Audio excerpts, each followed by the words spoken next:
Hey, yo, soon Ireland's going to be saying, baby, we did it. Conor McGregor made us rich. Yes, they're going to be saying that by the end of this year. Because you know why? The more I study Conor, a big UFC guy.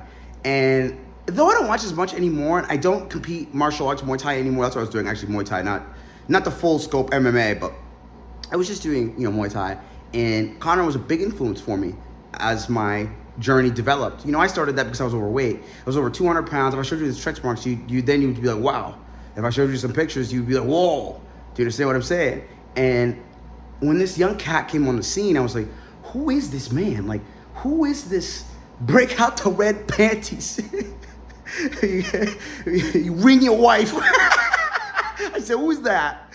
Who's this guy? I like this guy. He wants to go up and fight everybody. He wants to fight 145. He wants to fight at 155. He wants to fight at 170, 175, 170. Like, who is this guy? I was very intrigued by his arrival on the scene, right? And for what he really did for the sport of mixed martial arts and the Ultimate Fighting Championship League as a whole, as we know it. He racked up millions of dollars in revenue for that company. Why can Conor McGregor, not do the same for the great Republic of Ireland? And if you're from Ireland, I would like to know.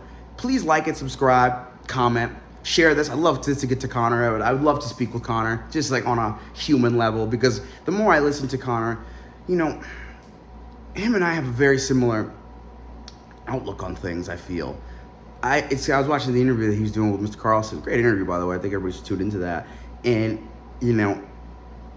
for me, I see Conor as such a strong figure of hope, right? Like, Conor has had his things in the media, and we love Conor, and we want to see Conor grow. And we believe in Conor because we see that he loves his country. We see that he believes in what it is that he's actually saying, right? He means what he says and says what he means. The amount of industry that he has put into Ireland, all Mr. McGregor we have to do is we have to flip it on. We need to just flip the switch, right? The baby, we did it, break out the red panties. Now you bring that to those guys in Ireland, and now you start pointing the finger at them, right? And getting our people, your people, because they're my people too, Irish people, doesn't matter, we're all human beings, behind you. And now we start executing righteous justice, right? Because we're God-fearing men. That's what it's about. Conor, we're God-fearing men, my brother. We're God-fearing human beings who want to save and salvage our civilizations. That is what you mean to me, Mr. McGregor. You mean so much to me, dude. It's like everything you've gone through, everybody persecuting you, brother. Everybody just, I understand, dude. I understand your plight. You came from Crumlin, Dublin 12. You were living in a closet, my brother. You remind me of my father, Stephen. My father, Stephen Gachero, was broke in Africa, living in a hut. And we have palaces here in the United States. Look what you've built. All from your home base in the Republic of Ireland. And that is why you feel that you want to pay homage to it. Conor, I've seen what you've done for your country. It's all in the proof is there, my brother. It just truly is. People can argue about it and they can get defensive about it. But the proof is in the pudding. The amount of industry, Conor, that you've put into your country is more than that government has put into its people. You will put more into those people than that government. Conor, it is time for you, my friend, to now stand. I saw you when you guys did that rally there, and you stood there and you talked about your heritage, you talked about your traditions, you talked about your customs. Mr. McGregor, you are presidential. Go and put that presidential rollie on. The number one, not the number two. Come on, Conor. You're better than all these guys. You're just like me, Conor. Me and you, man. We're two peas in a pie. I already could tell. Just the more I connect, break this enchantment of this TV as if I'm just listening to some guy. No, the more I tune into who you are, and I look at who you are and what you have accomplished, Mr. McGregor, we are fancying our chances, and you said that in the interview, and we are. We're fancying our chances to put you as the president of Ireland for your country. Mr. McGregor, that is all we want to see for the world. People like myself, I'm an American. My grandfather was one of the founders of Kenya. I've worked on a political campaign.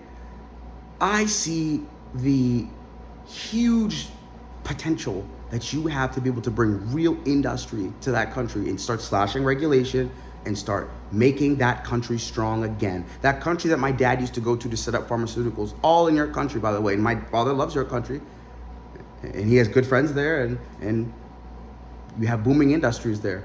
We need a man like you who has that understanding and that knowledge, who came from nothing. Mr. McGregor, you came from nothing. You lived in a closet. I live in a palace. Sometimes I complain and I think of you. I'm like, And, you know, go back to all the old UFC embeddeds and I listen to you.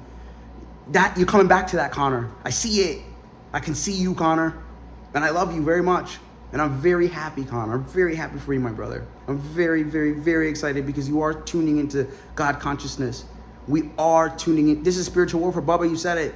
It's exactly it. I can see it in you. I can see your face. I can see the light.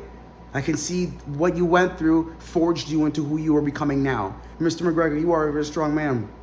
And now people can persecute you and say this and that and da-da-da-da-da. Mr. McGregor, you are the one to start the engine running to get Ireland great again. You are the one. I don't know who else is. I'm sitting here looking through all your, shout out to County Games. Shout out to a lot of these brothers that really put me on game to what's going on in your guys' great country. You are the only one that makes sense. Where's the president, Conor? I'm sure you asked it. Where is he? Sky, I don't even know who he, Conor. All you have to do is make the McGregor show, my man. Just like you did at the UFC. What did you say? You were living the whatever you want life, right? I said I think the $400 million of revenue for the company. Yeah, that you did that for somebody else. Now you're gonna have to go ahead and do that for your country. Do you see what I mean, Conor? You have it, brother. You have it. We all know. We don't have to sit here and talk all this and that. We know who Mystic Mac is. We love Mystic Mac.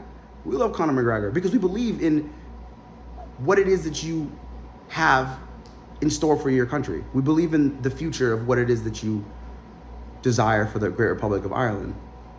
Mr. McGregor, once again, my friend, I am very, very thankful that you have come into my life 2016, so 15, 16, for 15, those years. When you fought Holloway, it was the first one that I really was like, this cat. And then I started to progressively watch you, and I started to progressively fall in love with you. And I understand, Conor, you went through things like me. And it forged you into a better man. And now you're in your heart space. And now you want to open your heart for the people that don't have as much as you. I see you build construction, public house, free housing people. You do free things for people. You take care of people. You are in your heart, Mr. McGregor. The Honorable Conor McGregor, you are the one to be able to start rallying people together and bringing people together and allowing people to start hearing the voices and the cries of the Irish nation. You are the one to do it, Conor. You can do it. Okay, what do they say? You need to get 31 votes or something like that from something of that. I was reading, and I don't have too much information, but as I continue to keep studying, I'll have more. Well, we need to fly to every single town and every single crevice and every single island of Ireland and every single town, every church, everything of that in that country. And that's how we can get you in there. We can do it because we all support you. Do you see what I'm saying? Just like how you came and met our president here. You had good respect for him, great respect for him. We appreciate that, Mr. McGregor.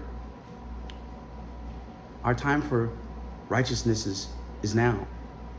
And Conor, you have said that, Mr. McGregor, excuse me, I don't want to call you Conor, Mr. McGregor.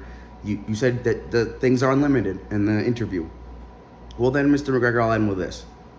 It's time to buy the chopper, slap McGregor on it, and make it the show you did back in 2014, 2015 when you came on the scene and you got all of us to be like, we all love the MMA. We all love UFC. We love it because of you, because you entertained us. But this time you can entertain us, but then you can also start implementing and integrating newer policies and start integrating and implementing hardworking, competent people. You know it better than I do. You're worth, I don't know how much wealth, but that means something extremely. But what I see, Conor, is who that man is right here. That's what I see. I feel that, actually, when I really deeply listen to what you have to say, Mr. McGregor. So for the people of Ireland, we love you so much. And Conor McGregor 2025, make Ireland strong again. Ow, ow, ow. Young Black Jedi, peace. And may the force be with you.